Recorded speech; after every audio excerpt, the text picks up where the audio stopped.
Boa tarde. Nós vamos dar início agora a mais um aulão de História e Literatura.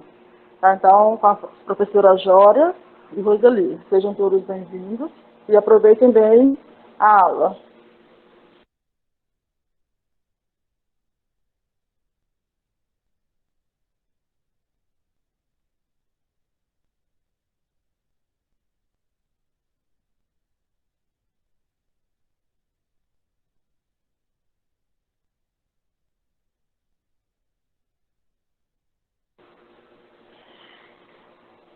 Boa tarde, galerinha.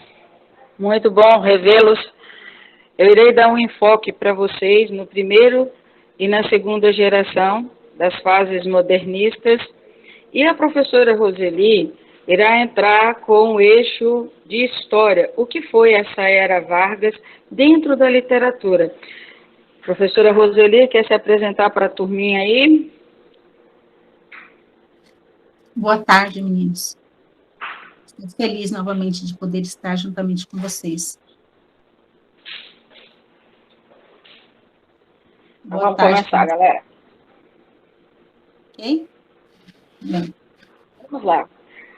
Os objetivos que nós iremos perceber dentro das obras de Carlos Drummond de Andrade, no seu contexto histórico, social e cultural em que foi produzida. Pessoal, por que Carlos Drummond de Andrade? Porque nós percebemos que 90% dos Enems da vida cai Carlos Drummond de Andrade. 90% dos concursos cai Carlos Drummond de Andrade. Então vamos estudar um pouco dessa genialidade para saber e entender e identificar os seus posicionamentos. Então vamos lá, o que é que nós vamos aprender? Identificar nela as características da segunda geração do modernismo brasileiro, conhecer os principais traços estilísticos da poética de Drummond e alguns dos temas tratados pelo poeta, promover a leitura de poesia e a percepção do prazer estético que ela proporciona. Gente, Drummond é um gênio, o cara que conseguiu mobilizar toda uma sociedade com o poema da pedra. No meio do caminho tinha uma pedra. Tinha uma pedra no meio do caminho. Nunca esquecerei que tinha uma pedra no meio do caminho.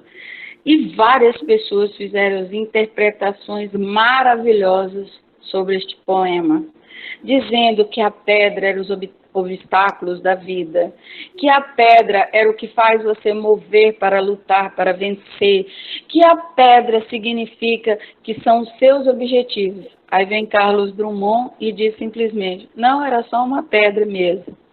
Porque ele era um mineiro, né, gente? O mineiro é aquele que come quer. Seguindo, vamos lá. Carlos Drummond de Andrade, 1902 a 1987. Nasceu em Itabira, Minas Gerais. Escreveu poesias, contos e crônicas.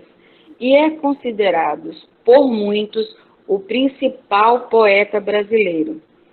Paralelamente à sua produção literária, trabalhou como funcionário público. Olha só, gente, hoje também seria o dia dele, se ele estivesse vivo. Parabéns para nós, funcionários públicos. No Ministério da Educação e no Instituto do Patrimônio Histórico e Artístico Nacional. Seu primeiro livro, Alguma Poesia, foi lançado em 1930. É considerado, portanto, um poeta da chamada segunda geração do modernismo, que vai de 1930 a 1945. Embora a obra de Drummond seja extensa e apresente momentos bastante diversos, vamos considerá-la aqui principalmente no contexto do movimento modernista brasileiro.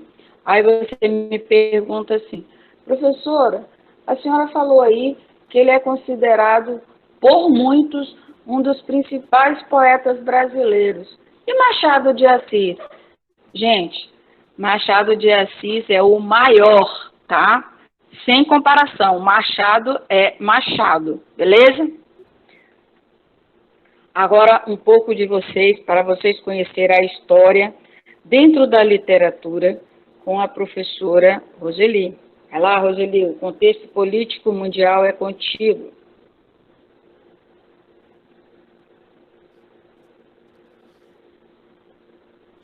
Boa tarde, meninos.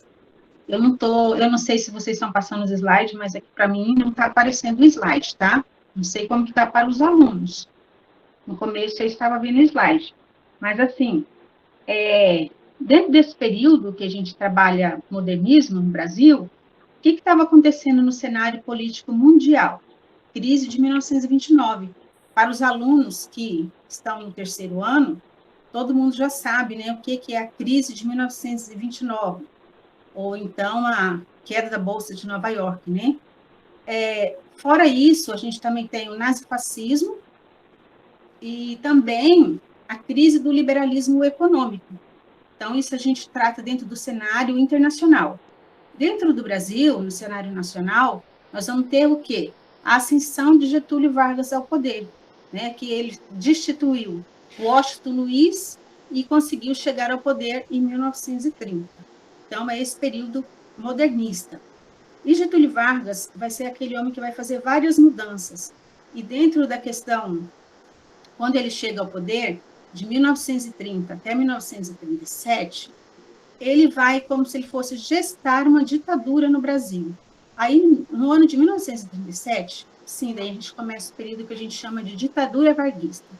E ele vai fazer o quê? Ele vai criar um departamento. Nesse período de ditadura dele, ele vai criar um departamento chamado DIP, que é Departamento de Propaganda, né?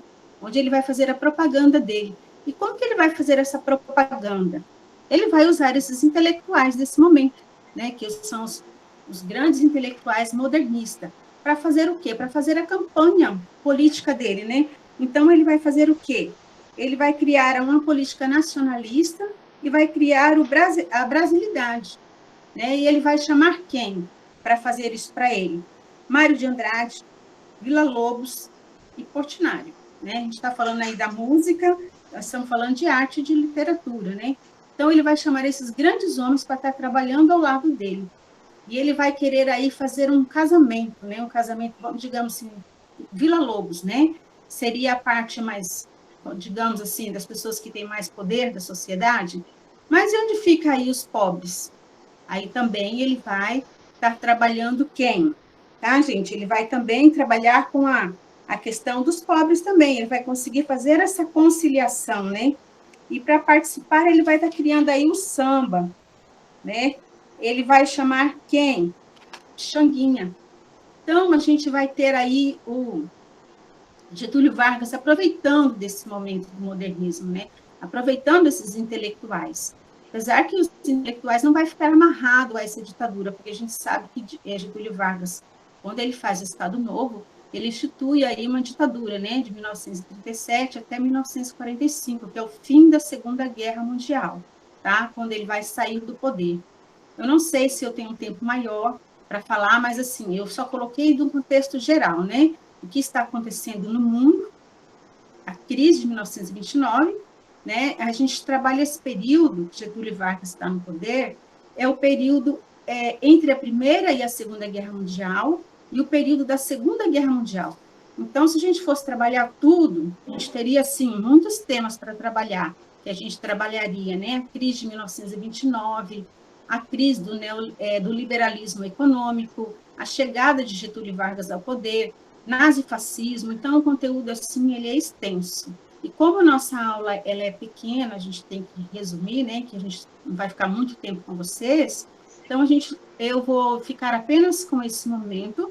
Depois, se surgir alguma pergunta, se os meninos quiserem fazer perguntas, né, mais sobre isso, vocês podem estar fazendo as perguntas e a professora Jória pode abrir que eu vou respondendo. Qualquer coisa que vocês queiram perguntar desse período chamado Era Vargas, que vai de 1930 a 1945. Ok, gente? Obrigada por enquanto, professor, e obrigada, alunos também, mas eu vou estar aqui, viu? Perguntas, eu vou estar aqui e respondo para vocês. Valeu. Olha só, gente, como a professora Rose acabou de dizer aí, que a Era Vargas compreende de 1930 a 1945, não é verdade?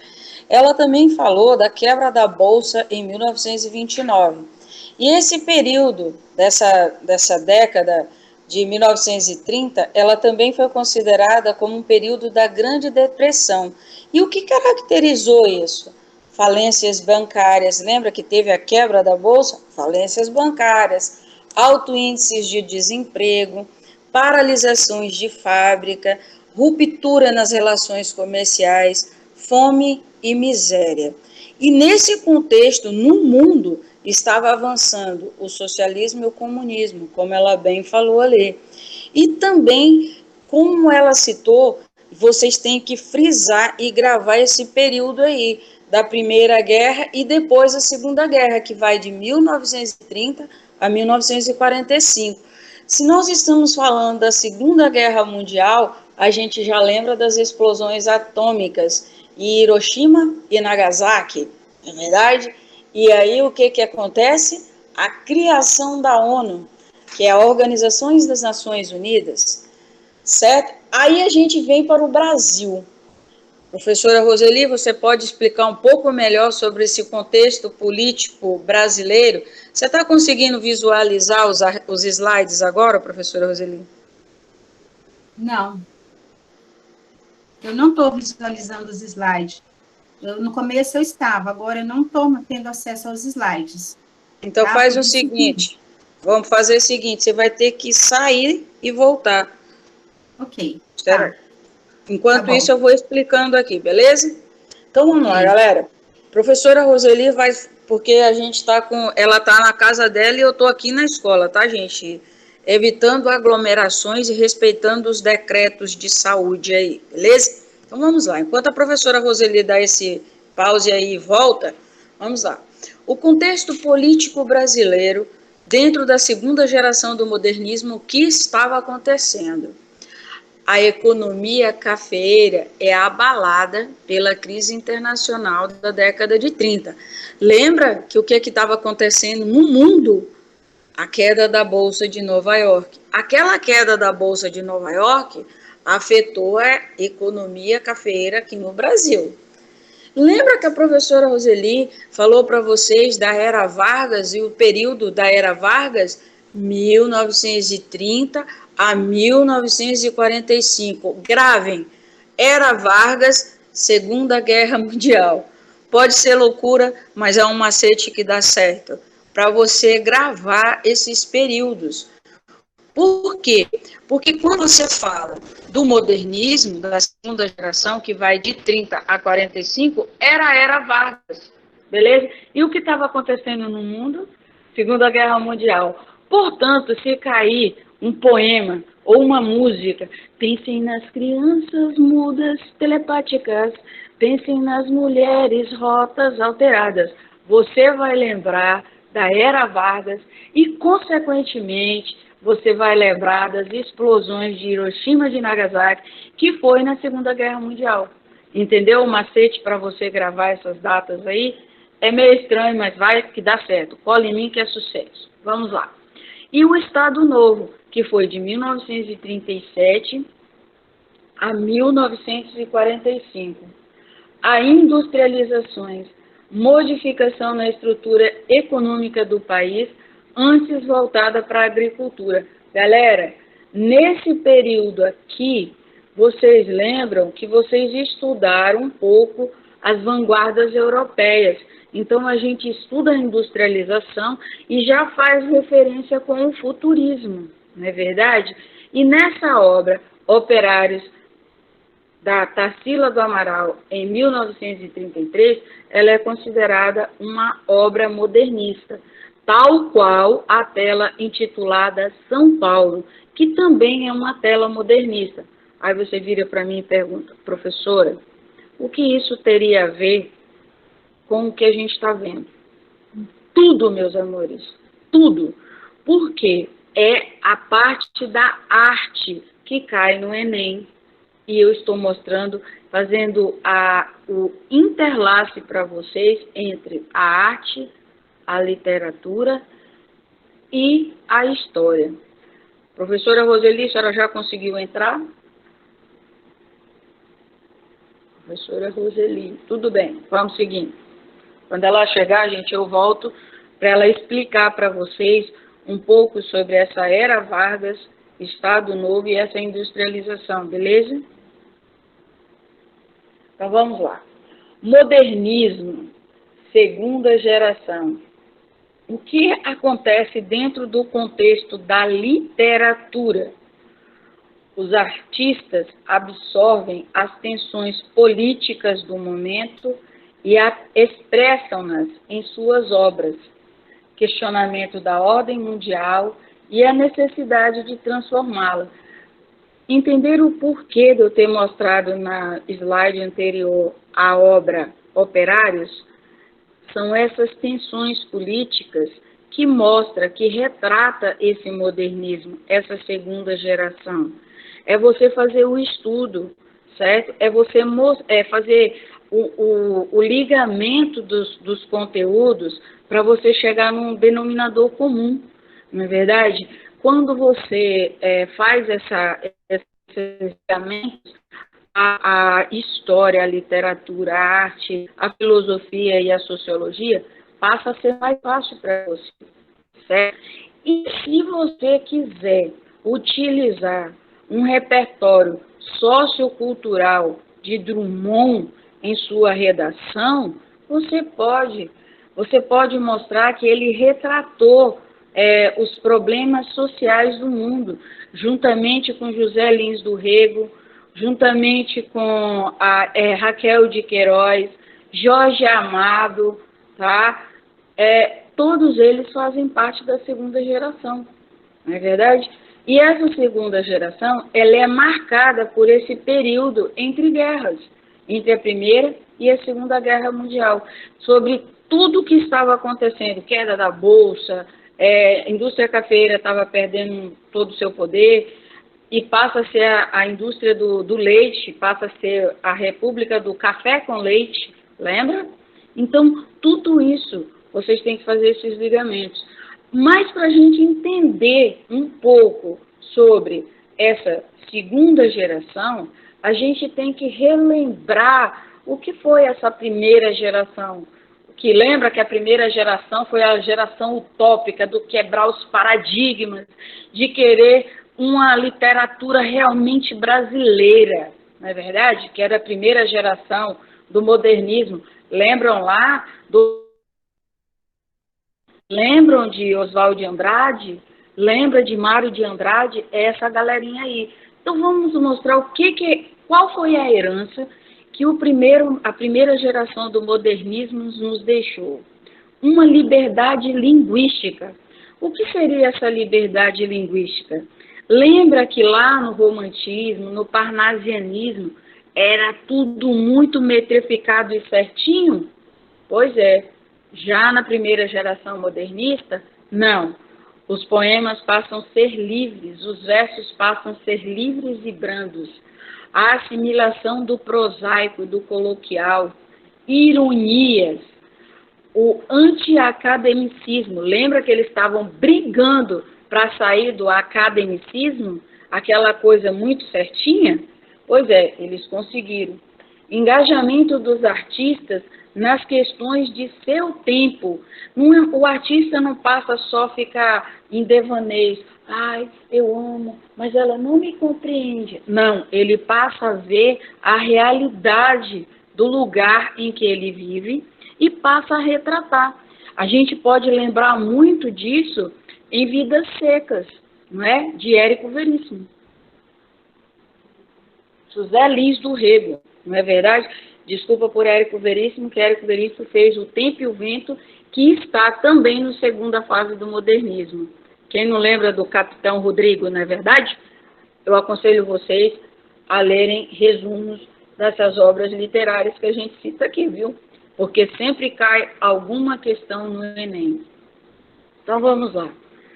Modernismo, agora a gente já está na segunda fase. A gente fez um retrocesso, lembrando o que foi a primeira fase, e agora vamos para a segunda fase realmente. Então vamos lá. Segunda fase. Consciência social ampla no lugar da afirmação do nacionalismo e da brasilidade. Lembra que a primeira fase eles queriam tudo muito abrasileirar tudo, que tudo fosse uma literatura realmente única e brasileira? Na segunda fase, já é a afirmação desse nacionalismo. Sai da utopia e passa realmente para a afirmação. O universalismo, ou seja, eles começaram a ver que tudo o que acontecia no mundo afetava aqui o Brasil. Um grande exemplo disso foi a queda da República, da cafeeira, da indústria cafeeira. Por que aconteceu isso? Porque houve a queda da Bolsa em Nova York em 1929, que afetou o Brasil em 1930, com a sua indústria do café, porque nós transportávamos o nosso café e o café perdeu o seu valor porque houve a queda da Bolsa, não é verdade? Então vamos lá. Questionamentos da existência humana, do sentimento, do estar no mundo. Se você lê as obras e os poemas dos poetas da segunda fase do modernismo, você observa esses questionamentos que eles fazem. O porquê que você está no mundo? Para que você veio? Você veio para somar. Você não veio só para estar aqui de passagem e brilhar. Não, você tem que também se posicionar diante dos problemas e das mazelas que estavam acontecendo na época, certo? Uma inquietação social. O que é essa inquietação social? É mostrar que tudo pode ser moldado conforme o que se espera a sociedade, certo? Essa inquietação era de ordem social, religiosa, filosófica e amorosa. Por que a gente fala filosófica? Porque a gente vai lembrar das teorias que eles estão tentando comprovar. Darwin, o existencialismo, o comunismo, o socialismo. Essas correntes filosóficas transformam essa segunda geração. Ela passa a ser uma geração mais politizada, uma geração mais consciente do seu ser dentro do universo, dentro do mundo, sabe, que o cerca. E essa inquietação amorosa é que o amor deixa de ser platônico e passa a ser real, certo?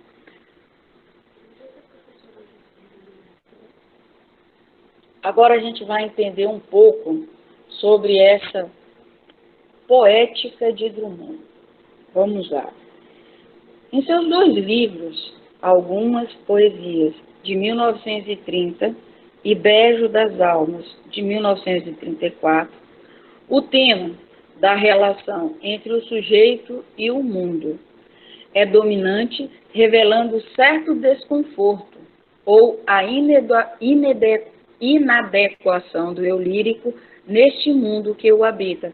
Lembra que eu falei com vocês agora sobre essas inquietações de você querer realmente fazer parte dessa mudança que está o mundo,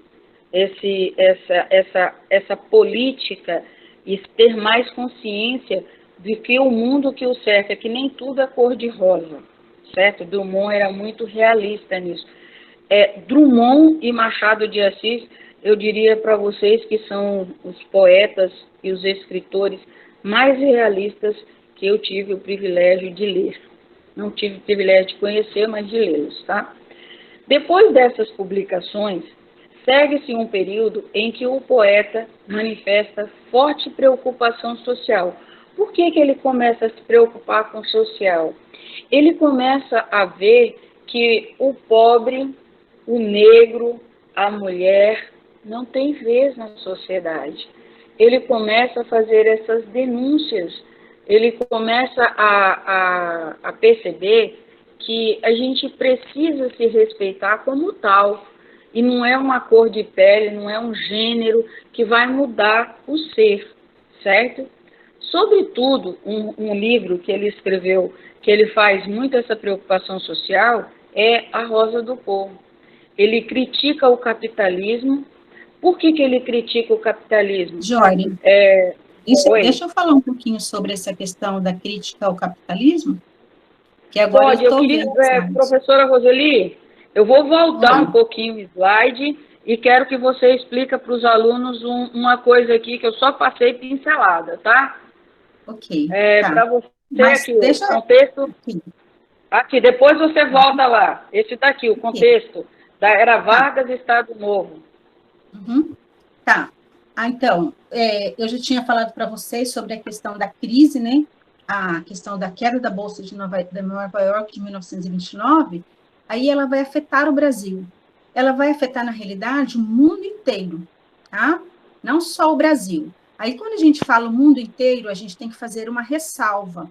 Qual seria a ressalva? Os Estados, a URSS, ela não é afetada, tá? Por que a URSS não é afetada, a União das Repúblicas Socialistas Soviéticas? Porque ela é socialista, ela não é capitalista.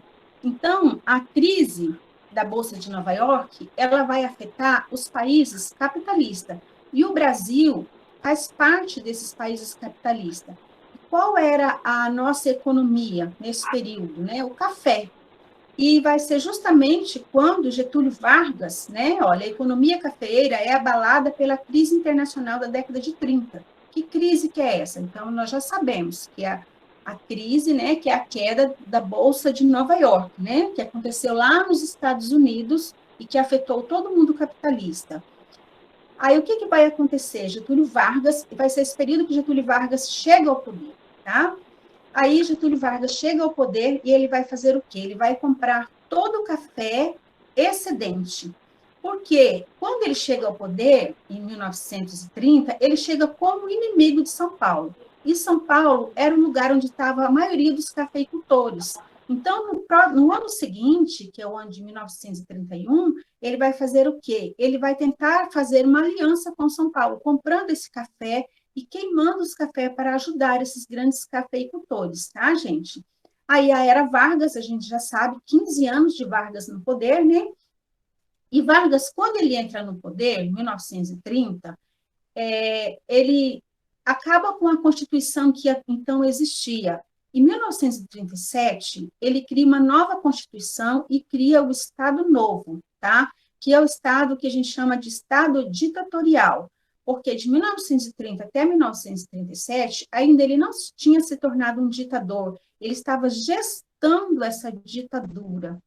Mas em 1937, então, ele faz o Estado Novo, faz uma nova Constituição, que dá alguns poderes ali dentro, né? Por o período que a gente está vivendo, que a professora já falou, esse período de inquietação, né, de uma busca por algo, né, que as pessoas estão vivendo uma grande inquietação devido à crise, porque se a gente fosse estudar, né, então, essa inquietação, ele vai fazer o quê? Ele vai, dentro da Constituição que ele vai criar, a Constituição brasileira, ele vai criar o quê? Alguns direitos femininos, os direitos para os trabalhadores, para a classe trabalhadora, tá? Ele vai criar a CLT, então ele vai criar alguma coisa para buscar conciliar, tá? Porque a gente tem que lembrar que Getúlio Vargas era um homem, assim, carismático, e ele estava sempre tentando conciliar, né? A classe cafeicultora, a burguesia, com uma grande massa popular. Então, para se manter no poder, ele faz essa conciliação, mas em todo momento, vocês não podem esquecer que Getúlio Vargas, ele era o quê? Um ditador, tá? Então, ele usa, né, os grandes intelectuais aí, né, como, por exemplo, estava com essas inquietações, e os intelectuais estavam fazendo o quê? Criticando, né? Eles fazem uma crítica ao capitalismo. Aí ele tem que usar, de alguma forma aí, para mostrar, assim, que ele era aquele cara bacana, né? Então, ele faz alguns ajustes aí dentro, ele tenta ajustar algumas coisas dentro desses intelectuais modernistas, para que eles não fizessem uma crítica tão ferrenha em cima do capitalismo da sua época, né? E para dizer o quê? Ele se torna aí o pai dos pobres, né? Para dizer o quê? Olha, não há opressão e desigualdade. Ele quer mostrar que essa desigualdade não existia, né? Então, para que as pessoas não ficassem com uma crítica tão grande em cima do capitalismo, o Getúlio Vargas vai estar sempre tentando amenizar, fazer o quê? Fazer uma conciliação entre a burguesia e a massa popular. Aí, quando eu falo de massa popular, é igual eu já falei anteriormente, ele cria o samba, né? Ele vai fazer o quê? Aproveitar aí, né? E falar assim, não, olha, para vocês verem, eu não estou só valorizando os ricos, não estou assim, a gente não é capitalista, é assim, só o grande capital. Eu tenho uma preocupação com o povo, sim. Aí ele coloca quem? Para colocar aí vamos colocar assim, para o povo, Pixinguinha, né? Com samba. Aí quem para as pessoas mais ricas? Vila-Lobos. Então ele tenta, né, fazer essa conciliação. Getúlio Vargas é aquele político conciliador, está sempre tentando conciliar, sempre tentando acalmar os ânimos, né, até que ele não consegue mais ficar no poder aí, e quando termina a Segunda Guerra Mundial, né, em 1945, ele tem que sair do poder porque não há mais lugar para pessoas opressoras e ditadores, que era o caso de Getúlio Vargas, né, apesar que a aparência dele não era de opressão, né? Ele estava sempre sendo um político conciliador, mas na realidade ele era um grande ditador, né? E vai ditar aí, ele faz a nossa Constituição dizendo que, olha, eu estou ajudando a população, mas na realidade ele estava amarrando os sindicatos, né? Não era bem aquilo que se aparentava. E aí, professora Jória, acho que foi Isso. explicado mais ou Gente, menos a minha parte, mas qualquer coisa eu volto. isso, olha só, e aí como eu estava falando que Drummond, ele faz uma crítica ao capitalismo, à sua opressão e às desigualdades que o capitalismo acarreta. Aí ele passa a ter mais afinidade com o socialismo. Então, outros aspectos importantes que a gente precisa levar em conta quando se fala de Drummond. Ironia é um recurso frequente na obra de Drummond, muitas vezes expressos como autoironia. Gente, eu me identifico muito com Drummond, porque segundo os meus alunos de outrora, eles dizem que eu sou a personificação da ironia, que às vezes até o meu olhar é irônico. Então deve ser por isso que eu sou apaixonada por Drummond, né? Drummond e Machado de Assis. Deve ser isso, só pode, que os dois eram muito irônicos. Então vamos lá. Memória. Diversos poemas têm como tema a infância, a família ou a sua cidade natal, que é Itabira, no interior de Minas Gerais. O amor é um tema recorrente. Erotismo aparece na obra tardia, sobretudo em O Amor Natural, publicado póstumamente em 1992. Metafísica. Os temas ligados à espiritualidade começam a aparecer em Claro Enigma, em 1951. Então, assim, o que a gente precisa fazer a ligação entre as obras de Drummond, a segunda geração, e tudo que vinha ocorrendo no Brasil e no mundo, é que Drummond, ele criticou muito este capitalismo selvagem e algumas pessoas achavam que ele era reacionário porque ele brigava pela igualdade, pela justiça, né? Ele mostrava muito isso em seus poemas, certo, gente? Agora, assim, como seria um sarau de Drummond? Uma sessão de leitura e audição de poemas de Drummond. Isso é o que eu aconselho para vocês, meus nobres participantes desta aula, não é verdade? Para que você se prepare para este Enem que vem aí e para que você se prepare para o mundo que o cerca. leia diversos poemas do autor, de livros diferentes, para poder comparar e selecionar um ou mais textos que o agradem de fato. Ou seja, vai para a internet, coloque lá na sua busca poemas de Carlos Drummond de Andrade. Seleciona pelo menos 4. Faça a leitura destes 4. E dentro destes 4, você começa a ver, esse aqui ele está com um tom mais irônico, esse aqui ele está com um tom mais de amor, esse aqui ele está muito espiritual, está metafísico. Vai fazendo essa leitura crítica que você vai começar, mesmo que aí de sua casa, entender um pouco sobre a personalidade de Drummond. Escolha pelo menos um poema desse autor para apresentar.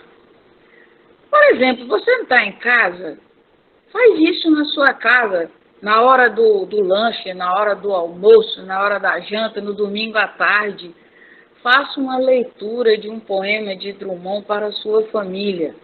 Tente mostrar toda a emoção que o poema pode propor para você, né? E aí depois, eu quero que você faça uma pesquisa mais aprofundada sobre este Drummond que a gente acabou de apresentar.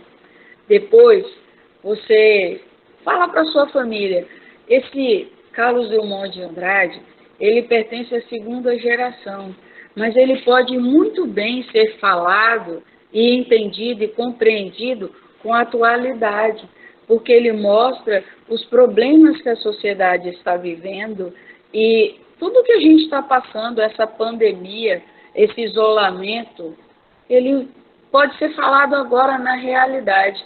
E aí você vira para sua família e fala assim, vocês gostaram de conhecer Drummond? Ele é maravilhoso, não é? E aí você vai ver que você aprendeu um pouco sobre esse cara maravilhoso, intitulado e com o nome célebre de Carlos Drummond de Andrade. Agora eu vou citar aqui algumas de suas obras.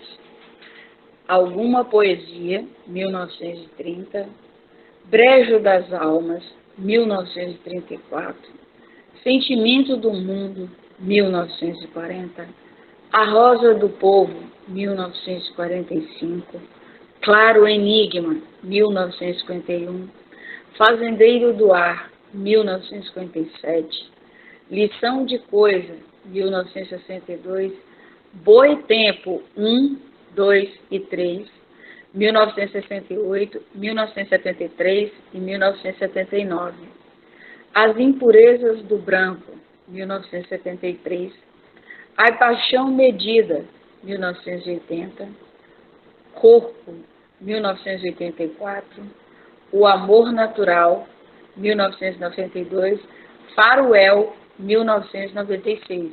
Vale lembrar que essas duas obras, de 92 e 96, foram escritas póstumamente pela filha dele, certo?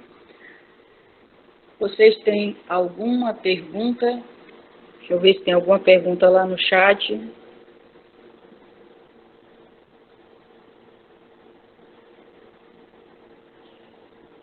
Nenhuma pergunta, galera? Eu acho tão legal quando fica esse silêncio. Parece que eu estou sozinha.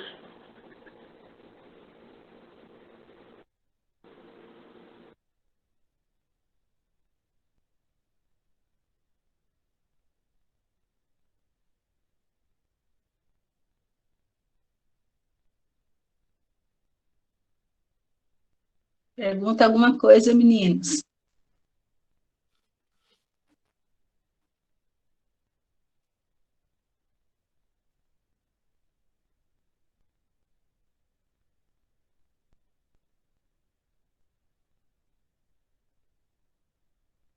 A Aline está assistindo a aula, quer fazer alguma pergunta, Aline? Oi, boa tarde. Tô assistindo, sim. Pode falar, Aline. Conversa aí com os meninos, fala alguma coisa sobre a sua nova etapa.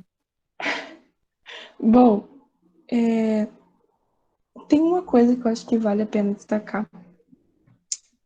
da personalidade dos ditadores, acho que nem chegou a ser mencionado, mas provavelmente a professora Roseli e a professora Gera já falaram em algumas outras aulas, é que os ditadores aproveitam nos momentos de crise para começar a instaurar o seu sistema de ditadura. Como a professora disse, estava ocorrendo a crise da década de 30, então o que acontece? A professora disse que Getúlio Vargas começou a gestar uma ditadura, então isso foi também o que aconteceu na Alemanha com Hitler, também foi o que aconteceu na Itália. Então é bem bacana que vocês tenham esse pensamento sistêmico. Obrigada, Aline, pela sua participação, tá? Ai, de nada, eu É tava uma sentindo aluna egressa, para falta. quem não sabe, né, da nossa escola, e a gente sente muita saudade de você, tá? Obrigada por estar participando conosco. Vou abrir Ai, de eu novo o também sinto microfone se alguém falta. tem outra pergunta.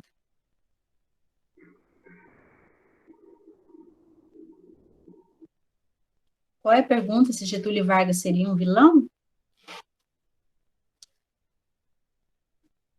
Não, eu não acredito que ele foi um vilão. Acho que era o pensamento dele, né? Ele aproveitou porque, assim, Getúlio Vargas, ele era um nacionalista, tá? Então, ele aproveitou esse momento de crise entre comunismo, né? Essa questão aí para ver de qual lado ele ficaria, né? Então, ele aproveitou esse momento para. Ele pensava que ele era um nacionalista para, na cabeça dele, para ajudar o país, precisava-se de um braço forte.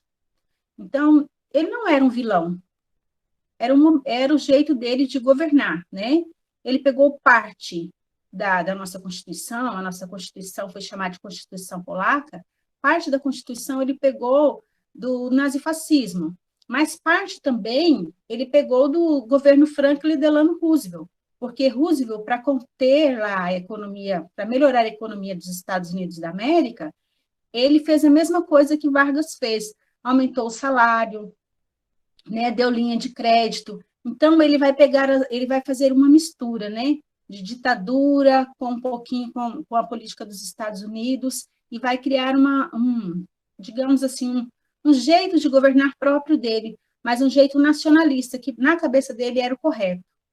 Tanto que ele sempre pensava assim, se não der certo, eu vou acabar me suicidando, porque aquela carta que ele escreve de suicídio, depois que ele volta no período democrático, aquela carta foi a segunda carta, não foi a primeira, né? Ele já tinha, nesse período, ele tinha escrito uma carta. Então, acho que era o jeito dele de governar, né? De manter o Brasil, que ele achava que seria bom. E esse período, o Brasil, economicamente, o Brasil ficou até bem em vista de muitos outros países, tá?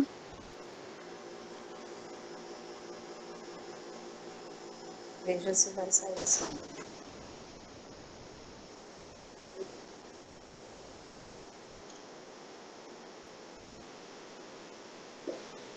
Não sei se teve outras perguntas, Jória.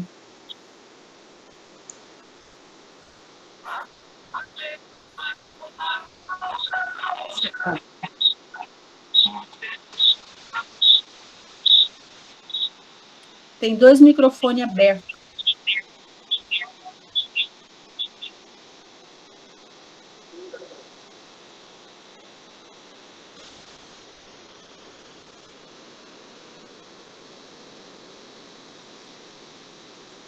Não está dando para ouvir?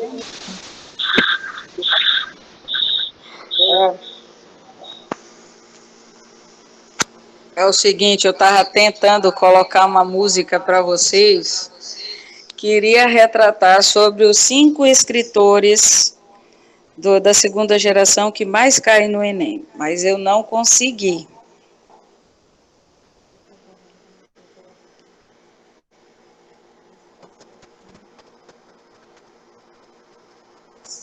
Literatura Nietzsche, Vanerão, segunda geração. Se tiver mais alguma pergunta, pode fazer, meninos.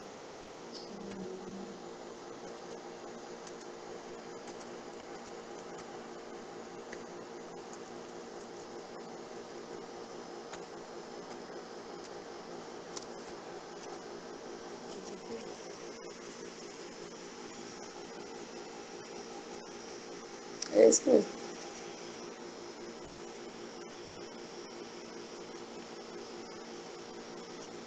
Deixa eu desligar meu áudio.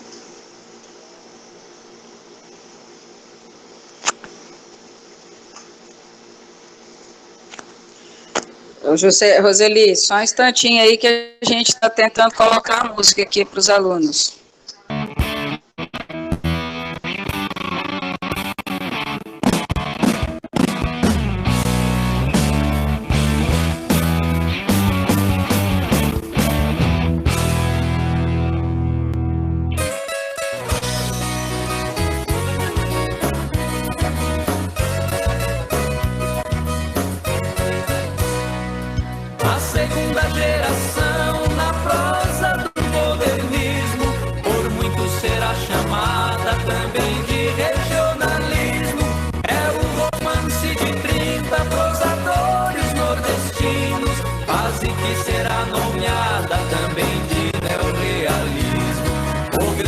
Dessa fase é Graciliano Ramos, escritor de Vida Seca, sim, a Vitória e Fabiano, com a cachorra baleia fugindo da fome agreste, a seca que deixa o homem feito bicho no Nordeste.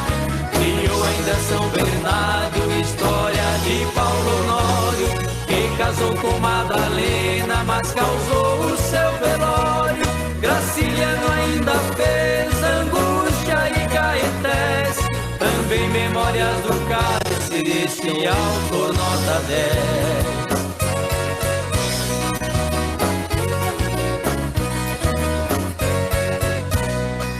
A segunda geração na prosa do modernismo, por muitos será chamada também de regionalismo. É o romance de 30 prosadores nordestinos, fase que será nomeada também de neorrealismo.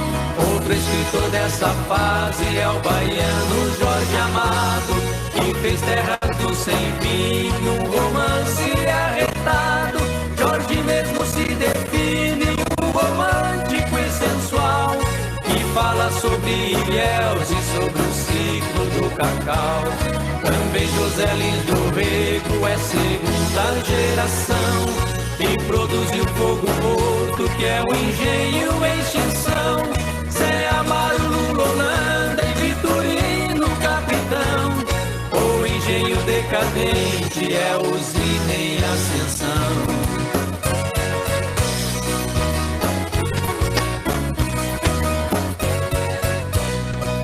A segunda geração na prosa do modernismo, por muitos será chamada também de regionalismo. É um romance de 30 prosadores nordestinos, fase que será nomeada também de neorrealismo. Finalmente nessa fase temos Raquel de Queiroz, que em seu romance o 15 deu à mulher sua voz. O único autor do sul de destaque em tal momento é o grande Érico Veríssimo, autor de O Tempo e o Vento.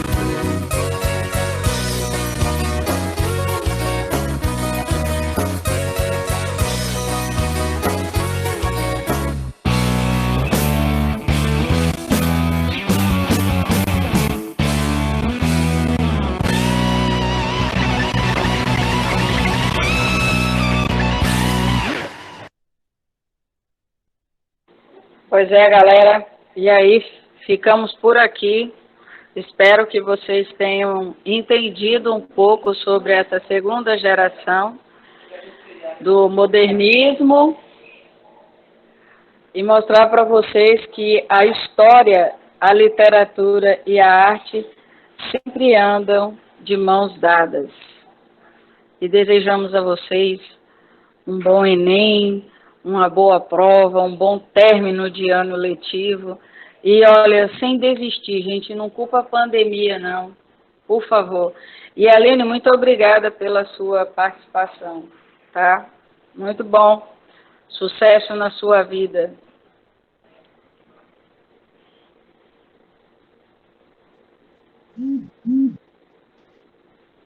Roseli, suas Boa tarde, considerações meninos. finais, por favor.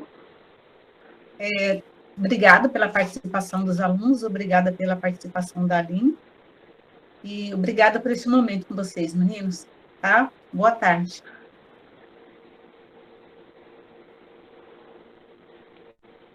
Vai falar alguma coisa? A escola vai falar. Vou fechar o meu.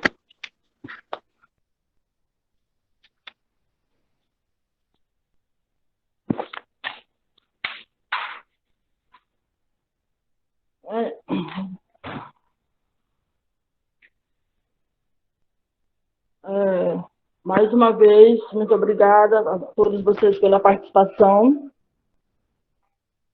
Agradecemos, né, a presença de todos, os professores que estão nos acompanhando, os estudantes. Professor Eliel, foi muito bom estar com você novamente. Aline, muito obrigada pela participação. Eliel, eu tenho que te mandar um beijo, coleguinha. Bom te ver na minha live. Ô, pessoal, boa tarde. Muito obrigada a todos vocês. Pode falar, Eliel. Não, eu só queria cumprimentar a todos, cumprimentar os estudantes que estão aí presentes. Só dizer que a gente ainda sente uma saudade um pouquinho de estar participando com vocês, fazendo algumas lives e acompanhando, né? Eu acho que o máximo possível que eu puder, eu vou estar acompanhando vocês, que eu tenho um carinho muito grande pela equipe dessa escola, pelos estudantes também. Eu vi que tem umas carinhas aqui, que eu já dei aula, né, nas lives, a Karina, o Vitor, avaliei a Isabel e alguns outros, tá? Então, o máximo que eu puder, eu vou estar prestigiando vocês, que eu gosto de acompanhar, eu gosto da aula de vocês também, tá? É uma satisfação, um prazer enorme estar aqui acompanhando com vocês também.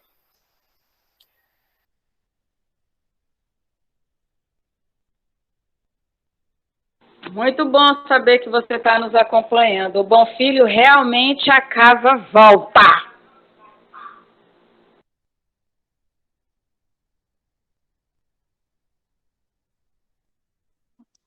Gente, muito obrigada. Então, se ninguém mais tem nenhuma pergunta, nós vamos encerrar, então, o nosso aulão de hoje.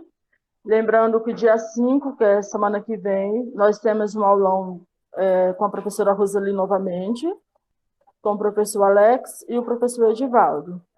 Esse aulão será às 10 da manhã, no dia 5. Todos vocês estão convidados. Até lá. Ah, pessoal, só para lembrar, dia 13 é meu aniversário, tá? Pode deixar, meu amor. A gente canta parabéns ao vivo. E aí depois a gente vai para sua casa comer bolo. Se vira. Prepara bolo. Pedi pro Romeu fazer um bolo para mim. Ui, delícia, adoro. Gente, beijo. Até o próximo aulão.